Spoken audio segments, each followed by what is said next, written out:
Hi everyone, in this video I'd like to discuss about DNA and messenger RNA, so basically basic genetics, and I'll do it in a very simple way so that everyone can follow and understand where these things fit in.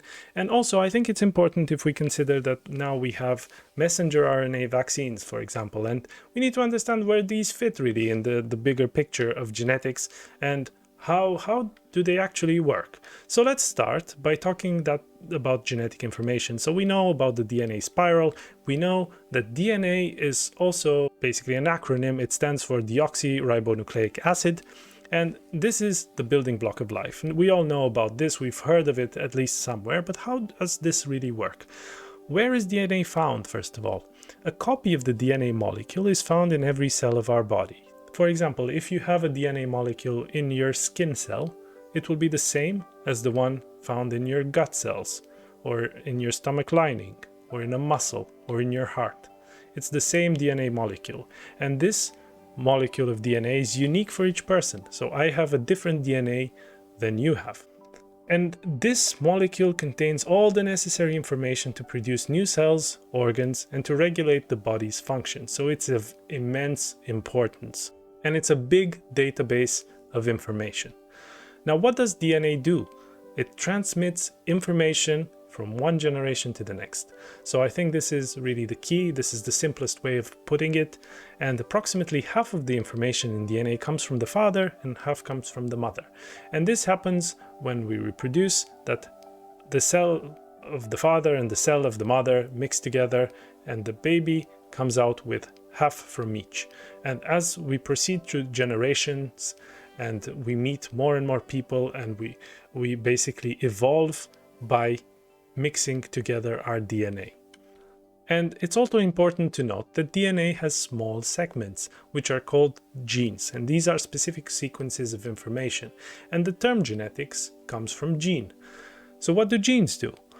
Genes are a code, they're information written in a specific sequence of 4 possible letters. It is quite beautiful actually, because these letters are actually building blocks. They're called nucleotides, but for this simple video we can call them letters because they are designated as A, T, C, or G. So we only have these 4 possibilities, and these are arranged in very long sequences that form genes. So each sequence contains the necessary information to produce a protein. Of course, things are quite complicated. It's not always that simple, but this basic concept of genetics stands true even today.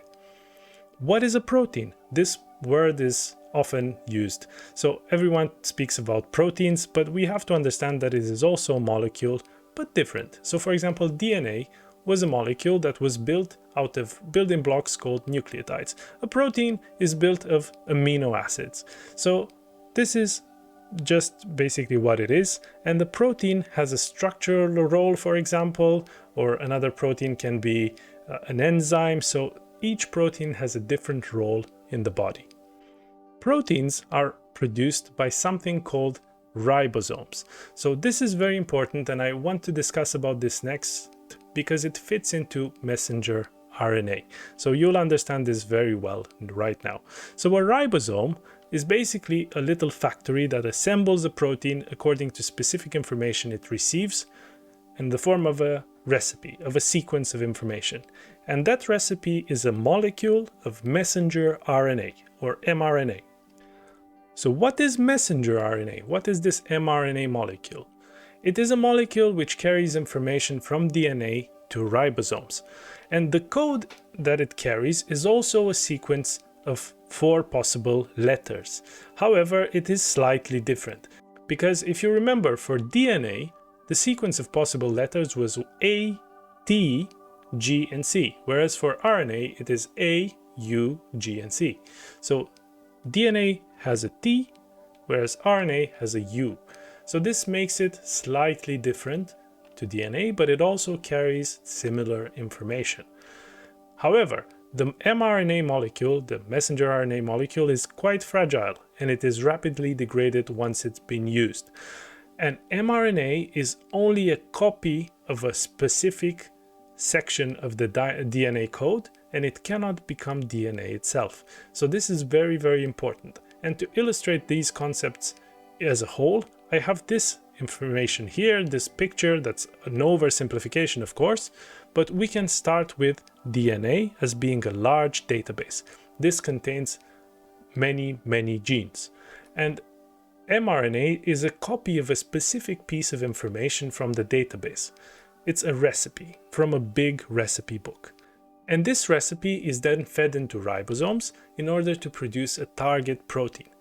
Now, this is important to note.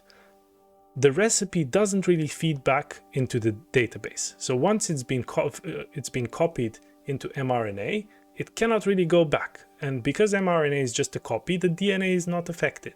And the mRNA does not fuse back into the DNA. So this does not work. It just goes one way. And the similar concept applies to proteins turning into mRNA. That's not possible as well. So as you can see, it's a one-way process. From DNA, a copy is made of mRNA, and that turns into a protein as it passes through a ribosome.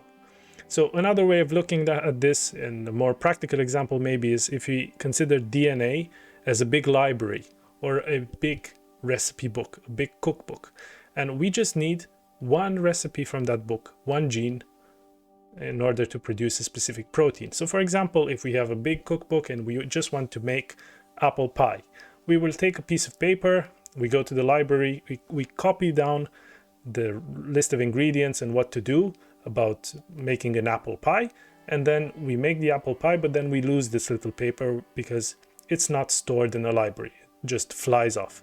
So basically this is one way of looking at this one-way process. And another important topic to fit in here is basically mRNA, messenger RNA vaccines.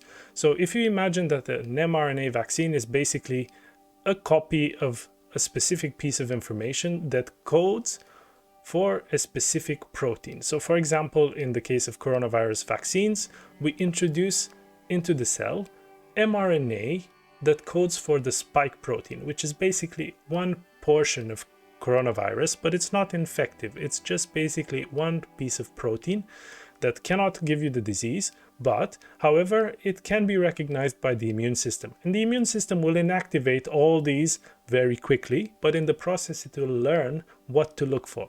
So it will learn that it needs to look for that protein, and if it finds it, it needs to destroy it because it's coronavirus. So this is basically how it works. But the vaccine itself, because it's mRNA, it cannot go back into DNA. So this makes it fairly safe. So this is important to understand. This is how these concepts fit together. Hopefully you liked this video, and if you enjoy this sort of content, do consider subscribing to the channel or check out my other videos.